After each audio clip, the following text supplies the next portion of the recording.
আসসালামু আলাইকুম রহমতুল্লাহ বরকাত। কাদিসিয়ার যুদ্ধে হজরত সাদ রাদিয়াল্লাহু তাআলা আনহুর চিঠি। ইরাকে যুদ্ধের সময় হজরত উমর রাদিয়াল্লাহু তাআলা এর স্বয়ং যুদ্ধে অংশগ্রহণ করার ইচ্ছা ছিল। সাধারণ ও বিশিষ্ট লোকদের ভিন্ন ভিন্ন মজলিসে কয়েক দিন পর্যন্ত এই পরামর্শ চলতেছিল যে হজরতে উমর রাদিয়াল্লাহু তাআলা আনহু এর স্বয়ং এই যুদ্ধে অংশগ্রহণ করা সমীচীন হইবে নাকি মদিনায় থাকিয়া সৈন্য পাঠাইবার কাজে মশগুল থাকা সমীচীন হইবে। সাধারণ লোকদের রায় ছিল তার স্বয়ং যুদ্ধে অংশগ্রহণ করা, আর বিশিষ্ট লোকদের রায় ছিল মদিনায় থাকিয়া সৈন্য প্রেরণের কাজ আঞ্জাম দেওয়া। পরামর্শকালে হযরত সাদ ইবনে আবি ওয়াক্কাস রাদিয়াল্লাহু তাআলা এর সম্পর্কেও আলোচনা হয়।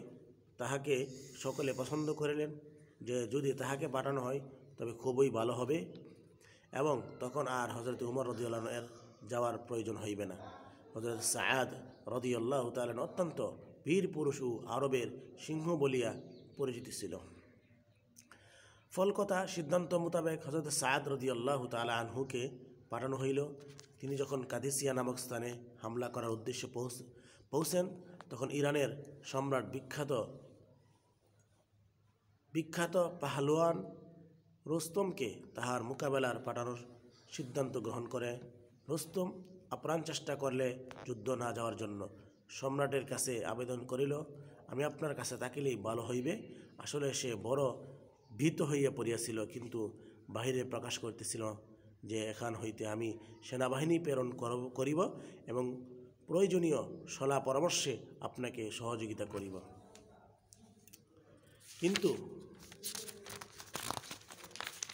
কিন্তু সম্রাট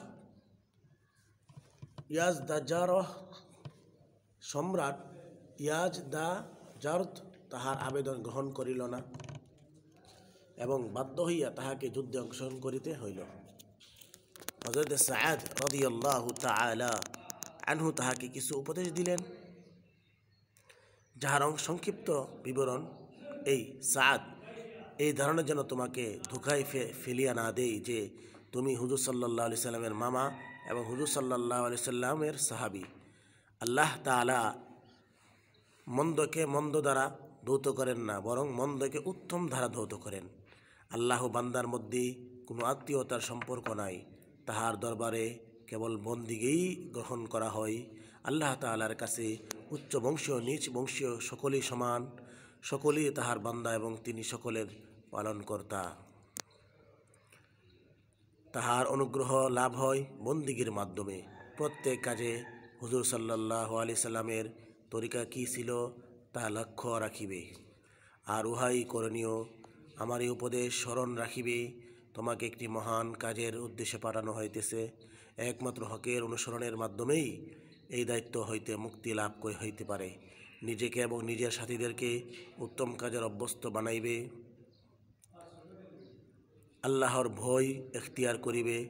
আল্লাহর ভয় দুই জিনিসের মধ্যে পাওয়া যায়, তাহার আনুগত্য ও গুনাহ হইতে বাঁচিয়া থাকার মধ্যে। আল্লাহর আনুগত্য যাহার ভাগ্যে নসিব হইয়াছে, দুনিয়ার প্রতি ঘৃণা এবং আখিরাতের প্রতি ভালোবাসার কারণেই নসিব হইয়াছে। ইহার পর হযরত সাদ রাদিয়াল্লাহু তাআলা আনহু অত্যন্ত সন্তুষ্টি চিত্তে বাহিনী লইয়া রওনা হইলেন, যাহা রুস্তমের প্রতি তাহার প্রেরিত চিঠি দ্বারা অনুমান করা যায়। তিনি লিখিলেন, ফাইন্না মাইয়া কওমান ইউহিব্বুনাল মাউতা কামা ইউহিব্বুনাল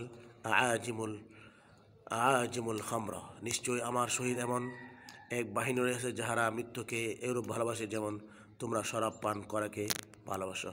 তফসিরে আজিজি। শরাবের আসক্ত লোকদেরকে জিজ্ঞাসা করো, শরাবকে কি স্বাদ রহিয়াছে, আর যাহারা মৃত্যুকে ঐরূপ ভালোবাসে কামিয়াবি তাহাদের পথ চুম্বন করিবে না কেন?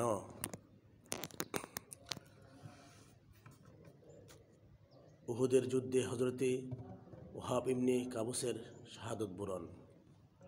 হযরতে ওহাব ইবনে কাবুস রাদিয়াল্লাহু তাআলা একজন সাহাবী, যিনি কোনো একসময় ইসলাম গ্রহণ করিয়াছিলেন। কোনো এক গ্রামে নিজ বাড়িতে বসবাস করিতেন। গ্রামে বকরি চড়াইতেন। আপন ভাতিজা সহ বকরিগুলি এক রশিতে বাঁধিয়া মদিনায় পৌঁছিলেন। জিজ্ঞাসা করিয়া জানিতে পারিলেন যে হুজুর সাল্লাল্লাহু আলাইহি ওয়াসাল্লাম উহুদের যুদ্ধে গিয়াছেন। বকরির পাল সেখানে রাখিয়েই নবী করিম সাল্লাল্লাহু আলাইহি সাল্লামের নিকট পৌঁছিয়া গেলেন। এমন সময় কাফেরদের একটি দল আক্রমণরত অবস্থায় আগাইয়া আসিল। হুজুর সাল্লাল্লাহু আলাইহি সাল্লাম বলিলেন, যে ব্যক্তি ইহাদেরকে ছত্রভঙ্গ করিয়া দিবে সে জান্নাতে আমার সঙ্গী হইবে। হযরত ওহব রাদিয়াল্লাহু তাআলা আনহু বীর বিক্রমে তরবারি চালাইতে শুরু করিলেন এবং সকলকে হটাইয়া দিলেন। দ্বিতীয়বার আবার ঐরূপ হইল, তৃতীয়বার ঐরূপ হইল। হুজুর সাল্লাল্লাহু আলাইহি সাল্লাম তাহাকে জান্নাতের সুসংবাদ দান করিলেন। ইয়া শুনিয়াই তিনি আর তরবারি হাতে লইয়া কাফেরদের বীরের মধ্যে ঢুকিয়া পড়িলেন এবং শহীদ হইয়া গেলেন।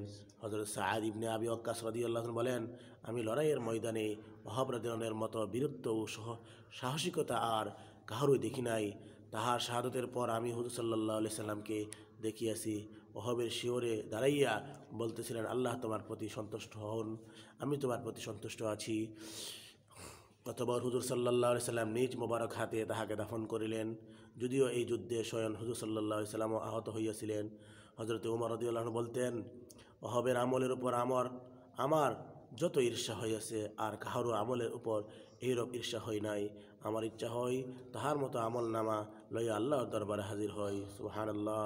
তাহার উপর ঈর্ষা হওয়ার কারণ হইল তিনি জীবনকে তুচ্ছ মনে করিয়া বিশেষ কৃতিত্বের পরিচয় দিয়েছেন। নচেত স্বয়ং হযরত উমর রাদিয়াল্লাহু আনহু অন্যান্য সাহাবীদের ইহার চাইতে অনেক বড় কীর্তি হইয়াছে। সুবহানাল্লাহ, সুবহানাল্লাহ। সাহাবীদের ইতিহাস কত সুন্দর। নিজের জীবনকে মূল্য দেয় নাই নবীজি এবং ইসলামকে। আল্লাহ তাআলাকে তো মহাব্বত করতেন, ভালোবাসতেন, নিজের জীবনকে তুচ্ছ করেছেন। আল্লাহ তাআলা আমাদেরকে তাদের অনুসরণ করার তৌফিক দান করেন। আমিন। আসসালামু আলাইকুম ওয়া রাহমাতুল্লাহি ওয়া বারাকাতুহু।